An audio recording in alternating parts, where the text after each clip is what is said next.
What's up? We're here with ShredTalks. Hey, Lyndsey and Cori, when you get your students up to S turns, they're linking S turns on green for the first time, and they've become kind of solid with that.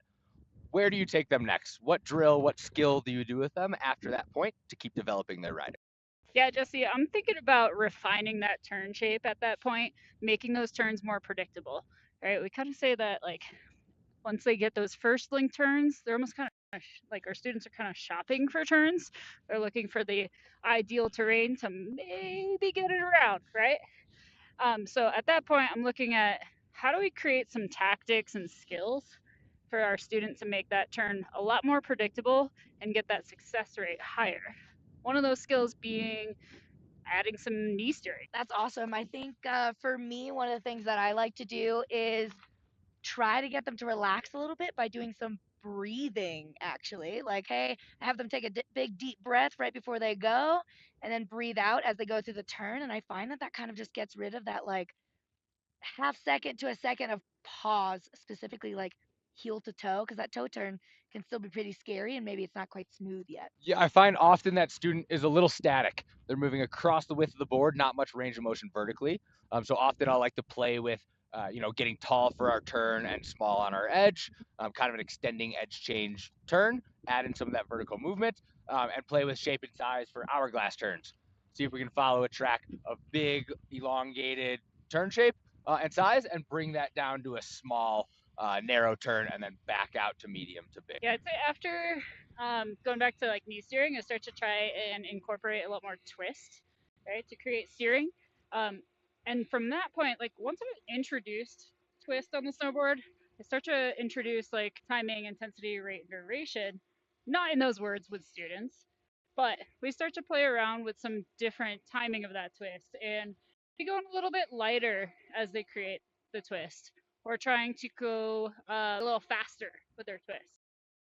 And the ideal point there that I'm trying to lead them to is going from that closed turn to a little bit more of an open turn. So they're going to be able to manage places like cat tracks.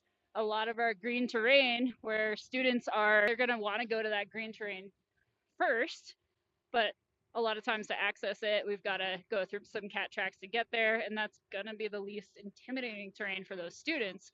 So we've got to learn how to manage it. Riding right along with what you guys are saying, playing with that dirt. So Jesse was kind of alluding to those funnel turns, and I'll have my students start counting, right? Like, hey, can we do a 4 count turn going across? 1, 2, 3, 4.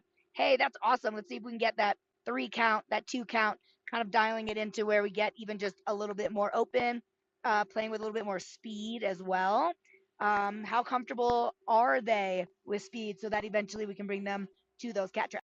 Yeah, last thing I would add, don't be afraid to go back to level 2 and back to level 3. Remember to bring Garland back into the lesson to focus on the twist, to focus on the vertical movement, whatever that focus is.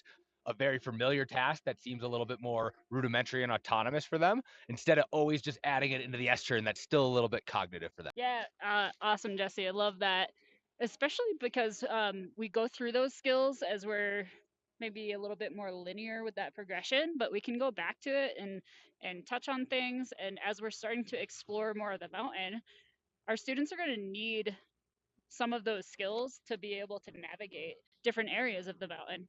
And so it gives us some like practical application sort of sense of using some of those drills that we have at the beginner levels. Cori, thanks for joining us on ShredTalks today. Anything to add on refining turns in level 4? Refining turns in level 4, I think, is just building confidence, figuring out how we can get that kind of smooth rhythm and flow, as well as building on these blocks that you've already done. So building on that level 2 and 3, right? Making them feel really good so that when you do bring them off that bunny slope for the first time, they're like, oh, this is no sweat, right? I got this.